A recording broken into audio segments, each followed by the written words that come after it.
I was making a video game. I was supposed to be spending this episode talking about how to design difficulty in your game, but I've had to put that off for a while because there's been a slight change in plan. My game, in the form you've come to know it over the 8 previous devlog videos, is dead. Let's talk game design. As you know, Reiterate was supposed to be the big release, the one that would launch my indie development career to fame, fortune and stardom, but I mean, how can he be the one if he's dead?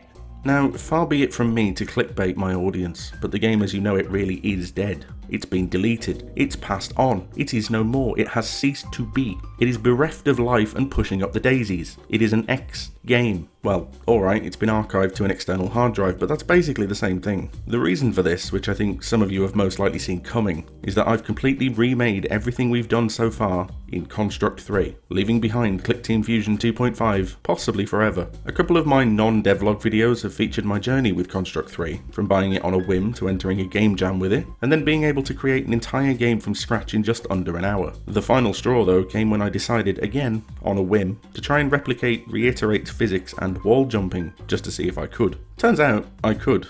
And then I could recreate everything else I'd done so far as well. And how long did this take? Was it a week? Was it 2 weeks? A month? No, 1 day. After 1 day of focused development, I had caught up to where the project had been in Fusion. And after accomplishing something like that, the path forward is pretty clear. In the process, I've also made some quite large, sweeping changes, so the rest of this devlog is just going to focus on...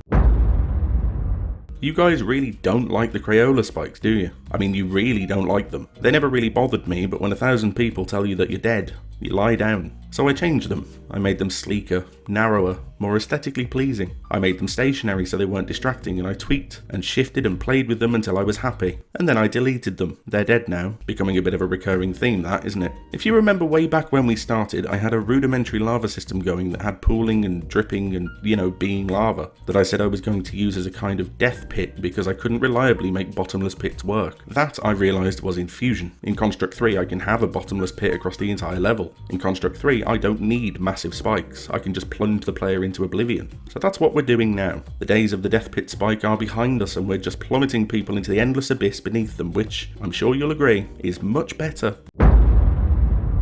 You might have heard me say, I don't know, about a minute ago, that the reason I moved to Construct 3 was because I could replicate the game's physics incredibly easily. This is true. But in doing so, I came to realise that in this new engine we could go faster and smoother. So now we do. The new Reiterate is quicker than the old one, and you'll have to take my word for this, but it feels much smoother and much more fluid. Because I'm in Construct 3, it can also run at an uncapped frame rate without anything messing up, because I've learned what delta time is. It looks super silky on a 144Hz monitor, but you can't see that in this video, so again, just take my word for it. You can trust me. I'm hoping to have a playable demo build put together soon featuring the first 10 levels, so that you guys can finally experience for yourselves how downright satisfying these physics are. And if you're 144Hz equipped, try out the super smoothness. Until then, just do what high profile game reviewers do. Pretend you've played it and write nice things about it in the comments. That was a joke, Polygon, please don't blacklist me.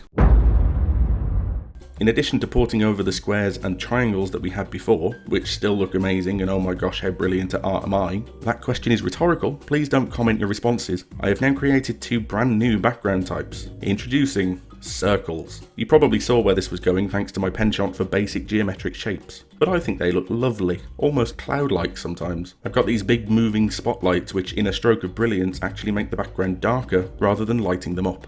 And I can't help thinking they look very bouncy and fluffy in a very pleasing way. But I didn't stop there. You might be thinking I've run out of basic geometric shapes now, but you would be wrong, because we also have rhombuses. Rhombuses? Rhombi? Slanty rectangles. I've rotated them to jaunty angles and then layered them up to look vaguely like a kind of craggy mountain region, maybe at the bottom of a valley or something. The main visual effect for these is huge columns of shadow that slowly shift up and down to give the illusion of huge shadowy columns moving up and down. Graphics. That's where we're going to stop with the background types because I'm lazy. I really have run out of basic geometric shapes, and we've got enough to mix them up in a way that stops them getting old and repetitive, unlike your nan.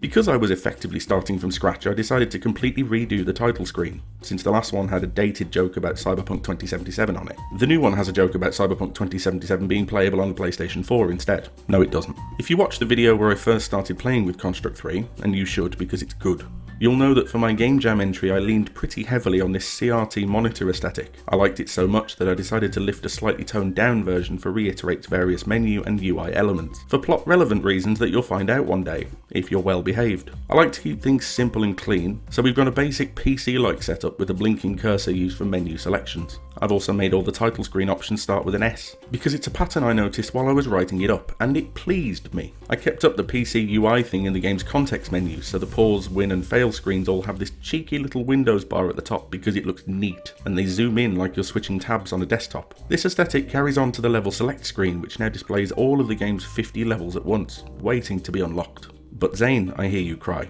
Didn't you say in a previous devlog there'd be 60 levels when the game's released? Yes, I did. Well done for paying attention. There still is, but 10 of them are unlockable, tied to the same optional collectible as the story segments. Speaking of which...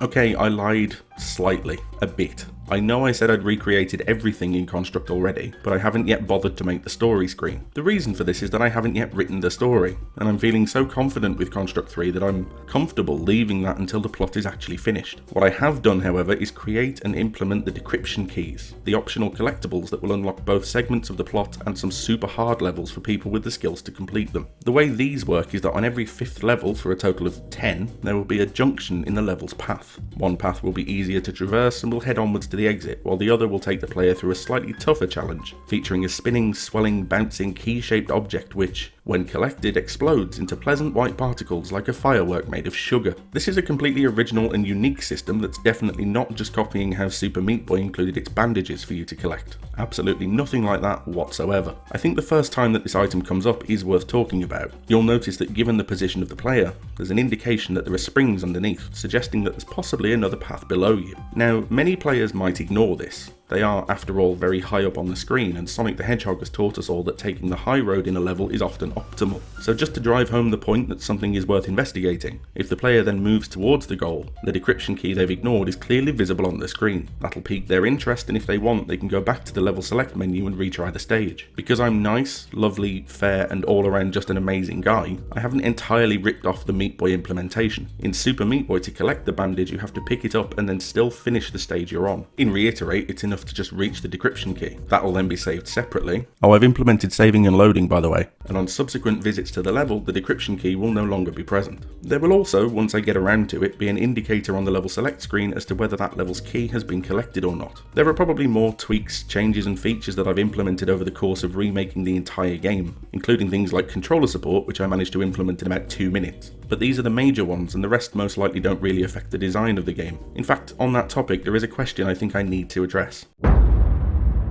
You might think this episode's getting a bit develop-y compared to the usual ones, starting to sound a bit like a coding tutorial where you spend 9 minutes staring at a text editor. But the environment you develop your game in, and no, I don't mean sitting out in the picturesque landscapes that so many YouTube indie developers seem to live in, has a direct correlation to the design process. If you're a solo developer, the degree to which you understand your tools will be one of the factors that sets the limits for what you're able to do with your game. I, for example, can't currently make a 3D game. I don't know how. I might one day, but right now I don't. I haven't yet found anything event-driven like Construct or Fusion that lets me make 3D games in a simple and easy to understand fashion. So until I've got 6 months to set aside to watch the entire back catalogue of Bracky's YouTube channel, we're staying in 2D. This might sound obvious, but my potential design decisions are now immediately limited, and that fact is one of the main reasons why, for my first major Steam release, I decided on a basic, simple 2D platformer. This project needs to work within the scope of what I'm capable of in a way that I'm comfortable with. Even if you're not a solo developer and you're working in a team instead, it's still important to understand the strengths and weaknesses of your development environment. There's no point writing out some 50,000 word epic design document for a time travel RPG with a map bigger than Final Fantasy 15 if your team's only comfortable working in Game Maker Studio.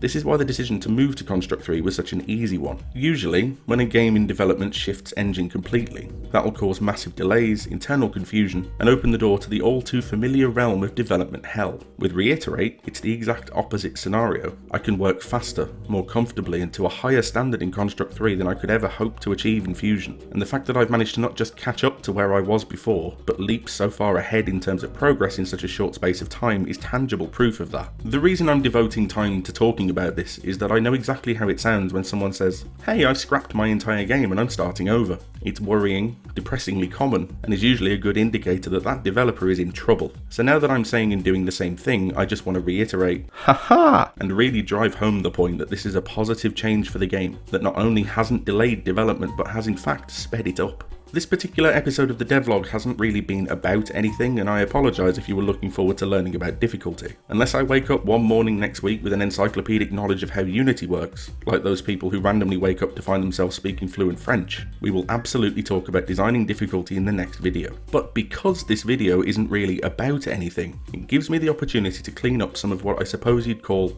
admin stuff. With that in mind, sometime back in August, I got a couple of random comments from someone who'd set up a Discord for the channel, which I ignored because I don't spend a lot of time in Discord, and at the time, I didn't really think I needed one. I later realised I was being incredibly rude. I also realised that if I want to open up Reiterate for playtesting, and I will, then I'm going to need somewhere to keep track of all the feedback. I also decided that you can't be a successful YouTube game developer if you don't have a Discord. So given that I didn't have to actually do anything, which is my favourite kind of thing, I officially endorsed the LTGD Discord that you can find in the video description below. Fair warning, I'm still not really much of a Discord user, but I am technically there 24/7. So you're all welcome to come on by and ask me where the demo is, now that I've made the heinous mistake of publicly mentioning it. This guy here, whose name I think is Zool, is basically in charge and has put in a monumental effort getting all this stuff set up. But the rules are pretty standard. Don't be a dick.